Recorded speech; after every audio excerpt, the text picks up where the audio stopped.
Speaker, my question is to the Minister of Agriculture and asks, what major developments in primary sector innovation has he recently announced? Honourable David Carter.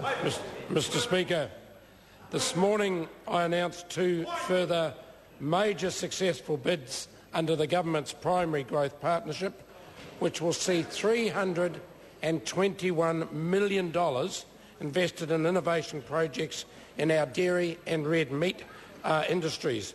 These two projects, involving $144 million of government money, are the biggest investment in the primary sector innovation in decades and show how serious this government is about boosting the economic growth and turning around 9 long years of neglect to New Zealand agriculture. Shane Ardern.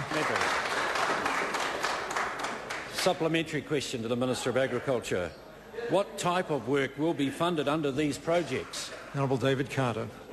Mr Speaker, the first project involves Fonterra and Dairy NZ and will see $170 million invested in on-farm innovation and off-farm research. The second project is led by Silver Fern Farms, PGG Wrightson and Landcorp and commits $151 million to reforming the red meat value chain to a market-led approach.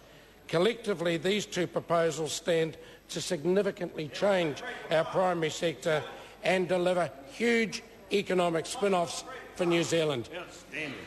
Shane Ardern.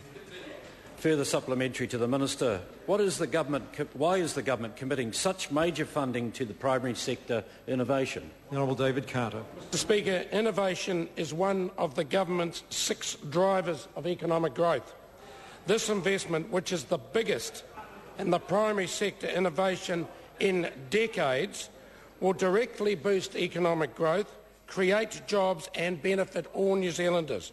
It shows just how serious government is about getting our economy back on track and getting our vital tradable sector, including agriculture, firing on all cylinders after the 9 years of neglect from the previous administration. The Honourable Damien O'Connor. Supplementary, Mr Speaker. How can the Minister assure New Zealanders that the benefits of the taxpayer subsidised innovation he's just announced will remain in New Zealand, given the national government's enthusiasm for increasing overseas ownership of our primary sectors? Honourable David Carter. Mr Speaker, this is not about a subsidy. It's about working in partnership with the core industries that drive this economy.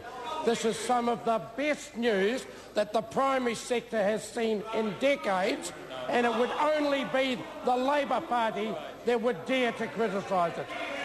Question number 6. The Honourable